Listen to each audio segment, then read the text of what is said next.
9. The Savior Returns. Written by Celestial Rainstorm. Narrated by AJ the Elementalgod. Chapter 30. Finally Free.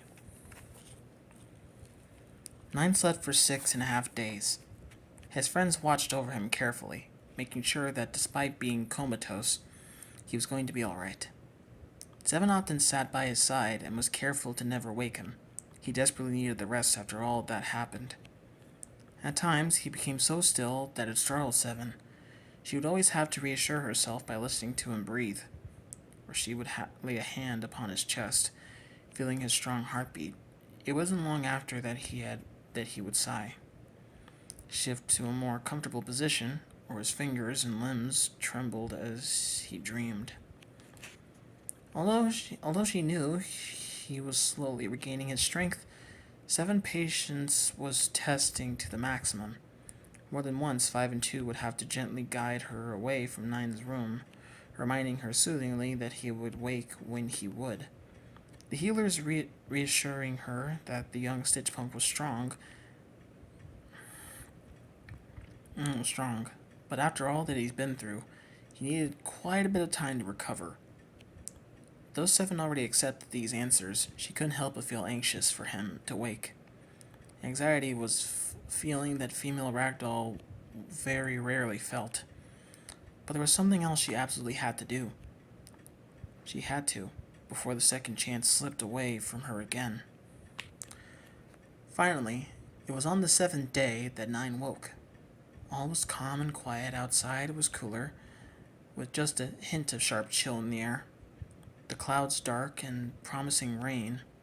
Outside, however, it was warm and safe and peaceful. Slowly, the world and reality came to him. His senses gradually came back as he began to feel more of the world around him. His fist clenched as he flinched, terrified for a millisecond that he was still trapped in the talisman. The darkness, nothing more than the ethereal prison that had taken him from his family. However, these fears were more immediately gone as he felt something that had tied him to the physical world where he belonged. A very dull pain radiated his entire form, mostly from his left side. After taking a deep breath, 9 finally opened his eyes. Color flooded his hazy vision, and he blinked again, trying to regain his bearings. He stared upwards for a moment, stating that the ceiling above him. He was still lying in his makeshift bed, covered with warm fleece blanket with soft cushion beside his head. One groggily rolled over and winced at his chest, protested. A deep, heavy ache filled him, and it was no longer in agony. He suddenly remembered back to all that had happened, and he was relieved that he could even move. But he also knew that all was well and that he wouldn't have to worry about it any longer. A soft sound beside him made him look up, blinking and trying to refocus. He didn't feel half-blinded any longer, and the haze of colors finally began to take shape. 5 sitting on the stool beside him, arms folded underneath his head as he slept. His gentle snoring filled the silence around him. 5? 9 asked quietly. His voice box sparked a bit, and his voice came out laced in static.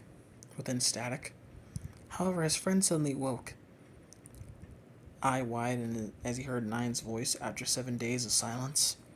He grinned widely in relief and joy. 9 wore a tired smile. "Hey," he murmured. Leaning forward, 5 tenderly wrapped his arms around his best friend. 9 embraced 5 back, burying his face into his warm burlap shoulder. He could never fathom how he had missed 5, or how grateful he was to him. He finally had his brother back. 5 gently rubbed 9's back. The two withdrew. How are you feeling?" he asked. "I'm fine. I'm a little sore, but that's all," 9 said, stretched his arms out. His injured side twinged a bit, the tiniest bit of ache. Lowering his arms, Nine lifted the blanket and looked down at his side. From the crook in his arm down to his knee were a long, jagged scar. Sighing deeply, he relaxed, crossing his hands and rested them on his belly. Nine knew that it would be a while before the pain would completely disappear, but he didn't mind. 9 and 2 had mended him, and he knew he was going to be fine.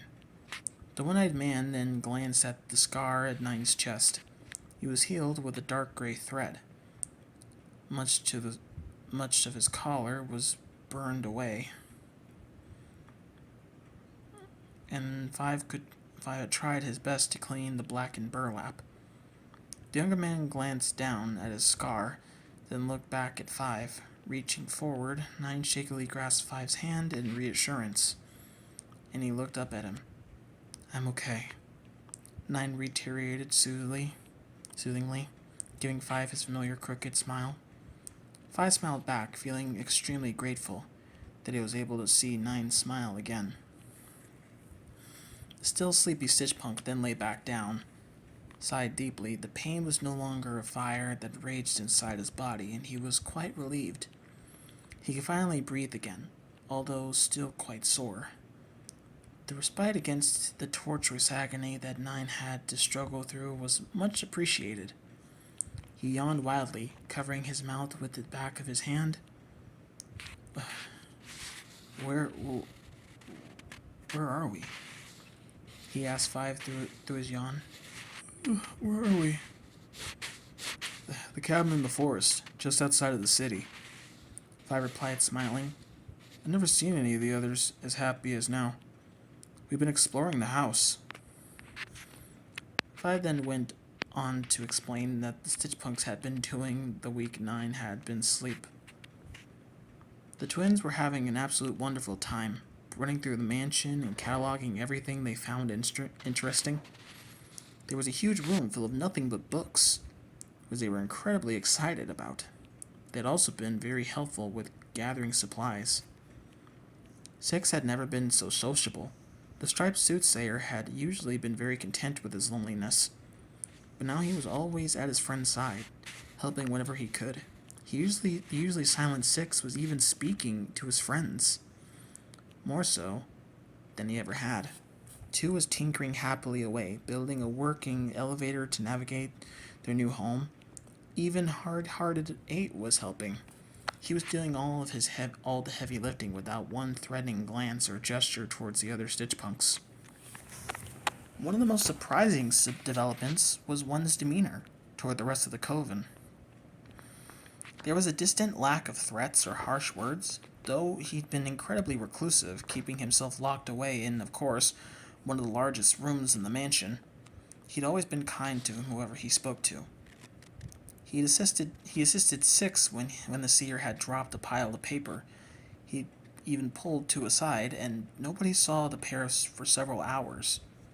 The entire time, one apologized to his fellow elder, apologizing for his every selfish action.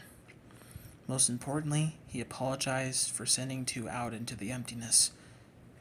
That seemed so long ago.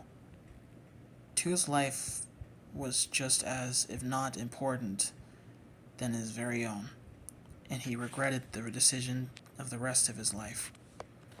Of course, Two had forgiven him, and another great change took place in the coven. One had finally joined their family. As Nine listened to Five, he couldn't help but feel as if his heart was soaring. His clan was finally coming together as a family. They loved one another. It seemed as they too were reliving in the peace and freedom they had finally had.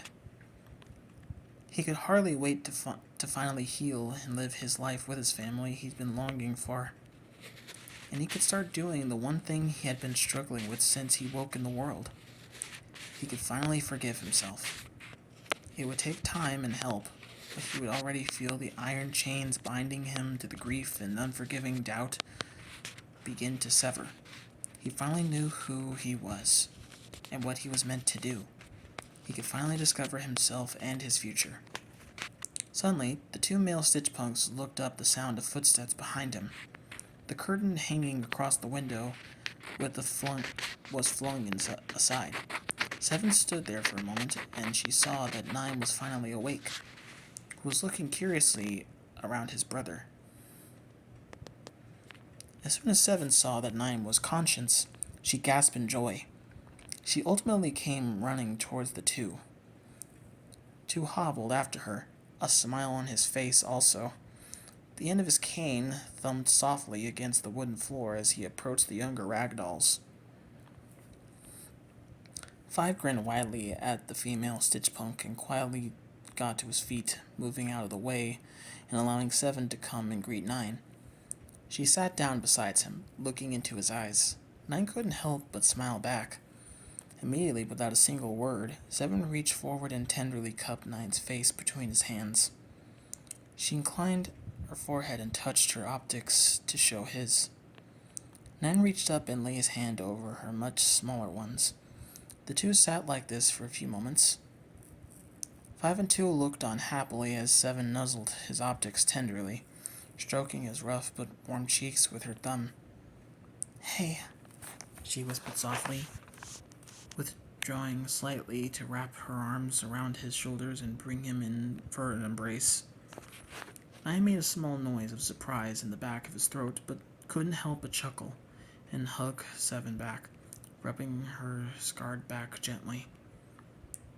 She nuzzled his shoulders, holding him close. The warmth from his body enveloped her, reassuring her that and pushed away the terrible memory of when he was taken from her. "I missed you," Seven murmured, burying her face in his neck. Nine rested his cheek against hers, stroking the back of her head gently. "I missed you too."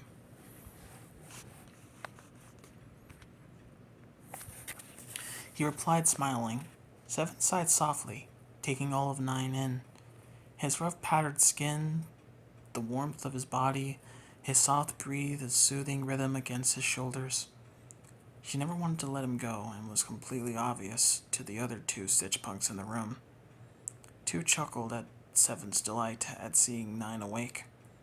He approached Nine's bedside as well, smiling down at the two young stitch punks. "Mind him, Seven," Two chastated it gently at her, holding tightened again. Seven wanted to ignore Two, but she knew that Nine was still recovering. Reluctantly, she withdrew, looking a bit embarrassed. Two then kneeled before Nine, placing a hand on his shoulder and smiling widely. Nine returned the smile at his father, finally embracing his son, tenderly stroking the back of his head. Nine closed his eyes and rested his chin on Two's shoulder.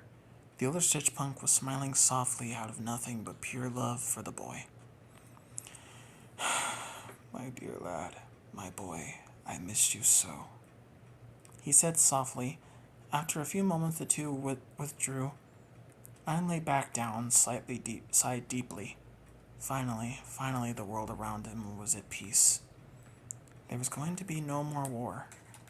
There was going to be no more strife and grief. They didn't have to be afraid any longer. Although it was a feeling he would have eventually get used to, he welcomed it with open arms. Suddenly, there was a familiar clicking sound as 3 and 4 saw that 9 was awake and rushed up to him. Their eyes flickered in joy. 9 and the others looked up, the young stitch punk finally opening his arms to the boys. They eagerly came to his cot. 3 rounding the other side, and the twins buried their ashen face to his shoulders, embracing him tightly. 9 hugged them back, overjoyed to see his younger brothers again.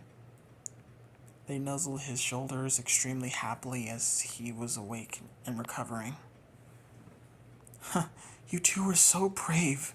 I can't tell you how proud of you I am," he said, pulling away and looked down at the young boys.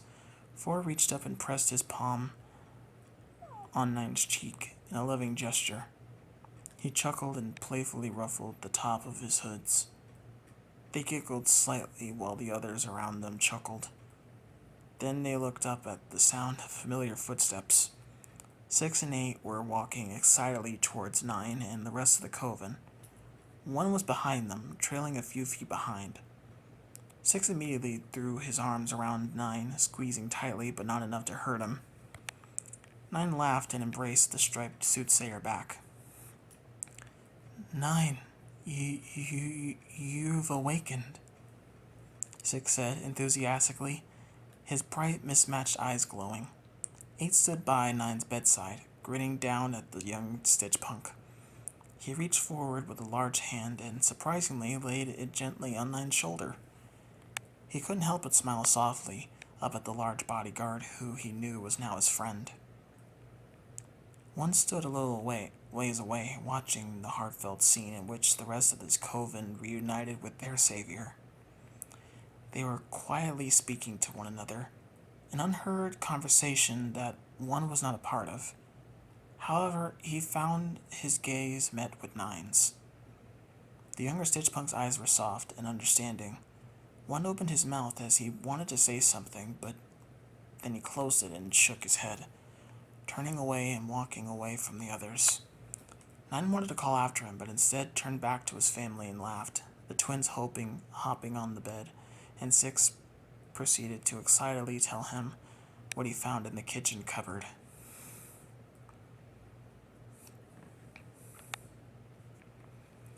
Nine's recovery was long and arduous.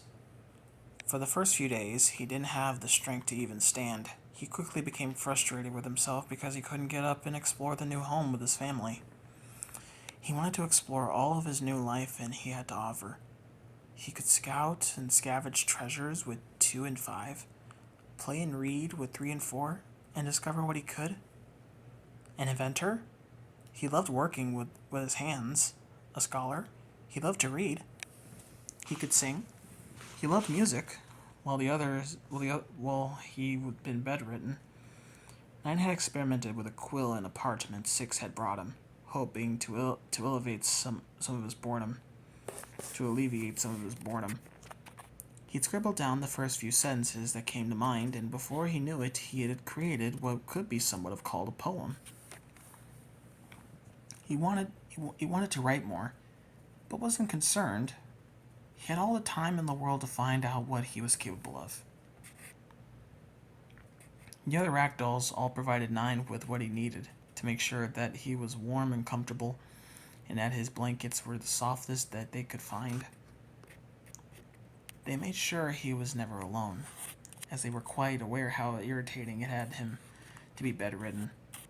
He grew so impatient that he tried walking on several occasions by himself, but then was rebuked by 5. Finally, he had enough strength where he could walk with assistance. Merely getting out of bed made his heart sore. 9 still weak, but mending. Under 5's near constant care, he was soon quickly recovering.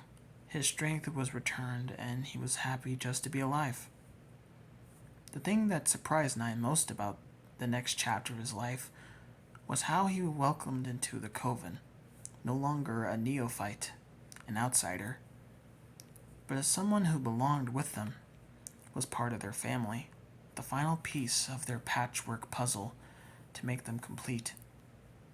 It was a surreal feeling to have those he loved sitting beside him, talking to him, listening to what he had to say in return.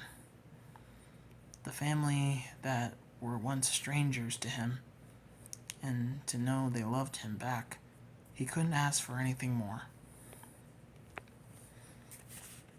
One misty gray morning, 9 was awake before the others. It was still a bit dark outside, the sky cloaked in clouds that promised rain. Getting up slowly and quietly, 9 limped out into the courtyard. He hadn't had much time to think about his whole experience and finally had a moment alone. He soon found himself sitting on the edge of one of the bridges that arched over what once was a little stream, running through the courtyard, making a waterfall into what appeared to be a small pond.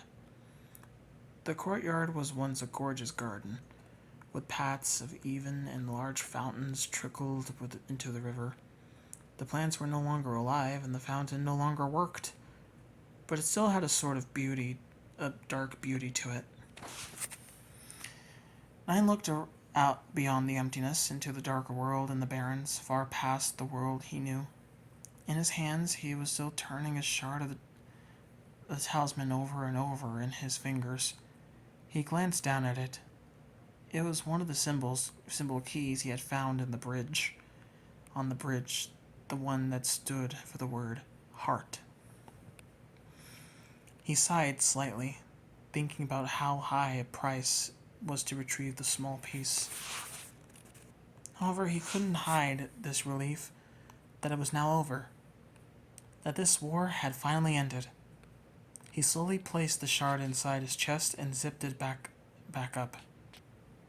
Then he rested his fingers on the scar across his clavicle. The moment of the deadly green light still sealing his memory away was still quite fresh in his mind. It had haunted him a bit in the past few weeks while he'd been incapacitated, the nightmares waking him up more than once. But the memories were no more than that. Nightmares that would have been driven away by the happy memories he had with his friends. He couldn't fathom how grateful he was that he was still alive and breathing.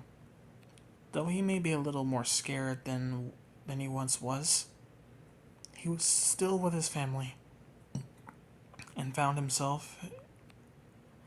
It's almost as if he could ever ask for. Suddenly, there were familiar footsteps beside him.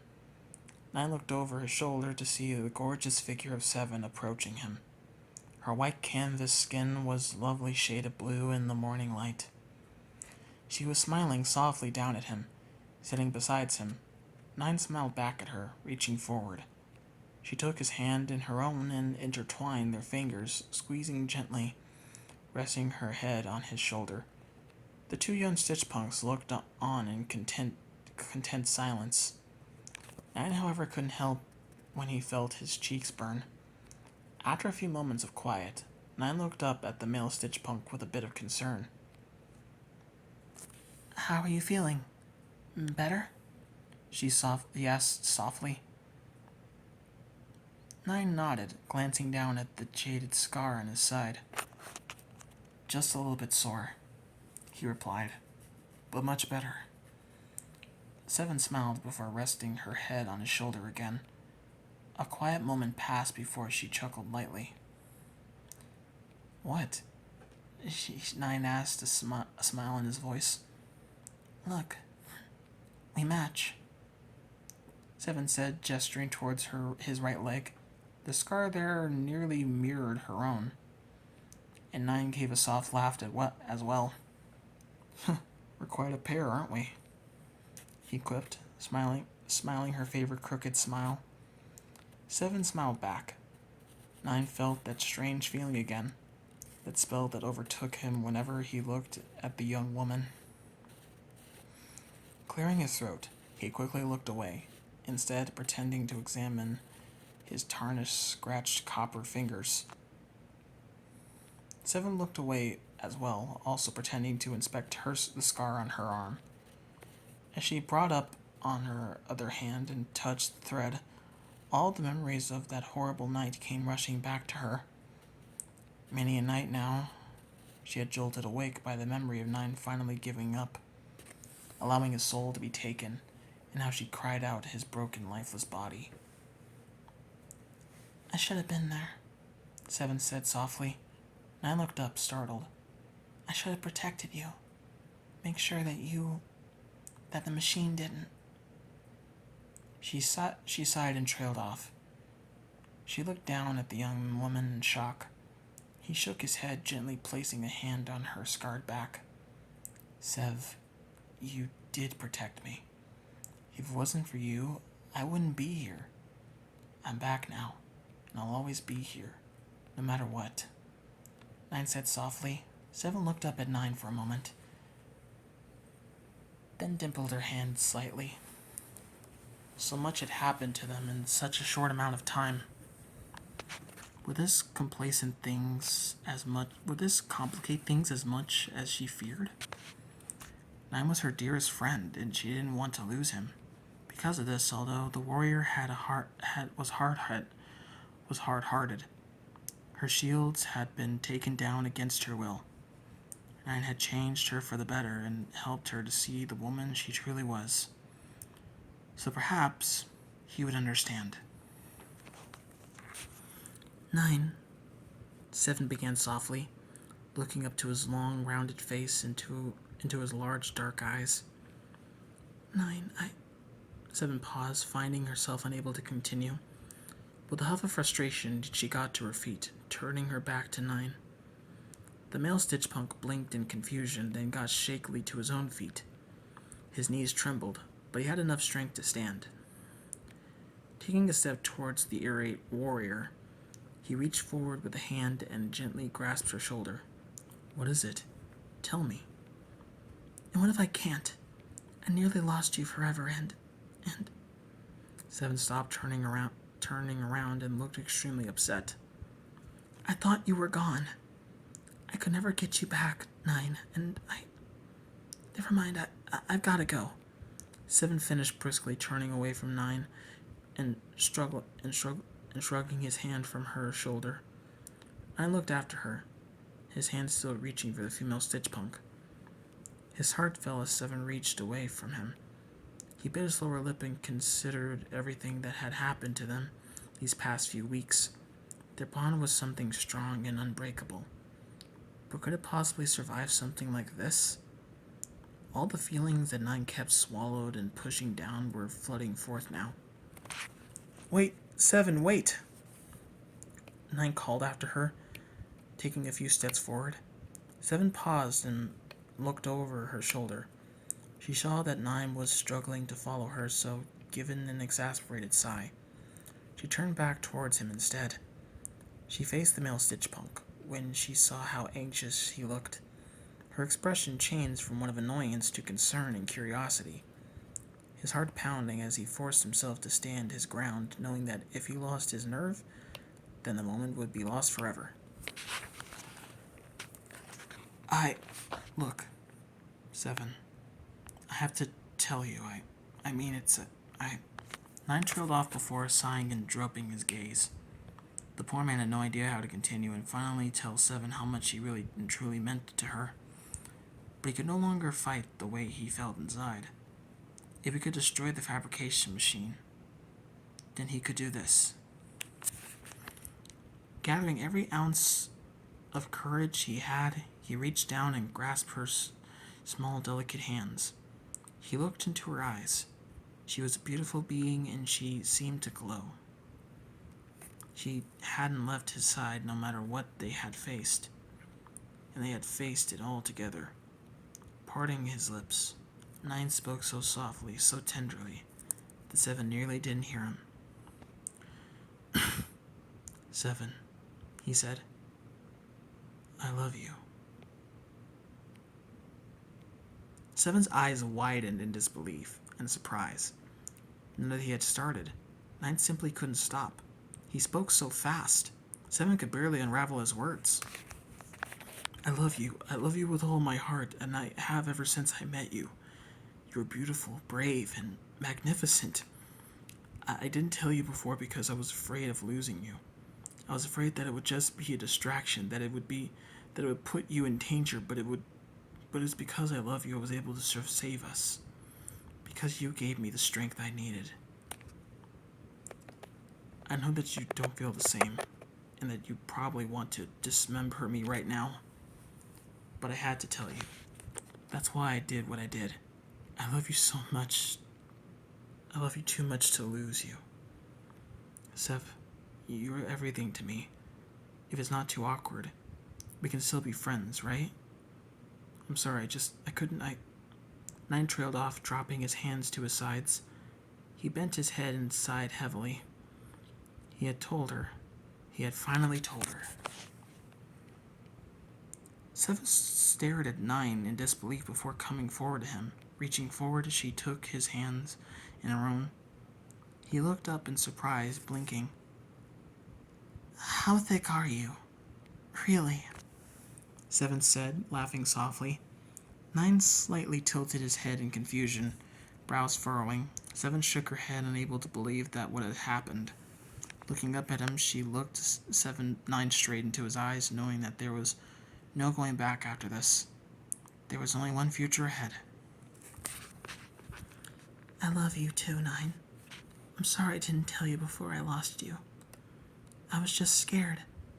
Scared that once I allowed myself to, I wouldn't be able to protect the others. I know now that it was wrong. The only thing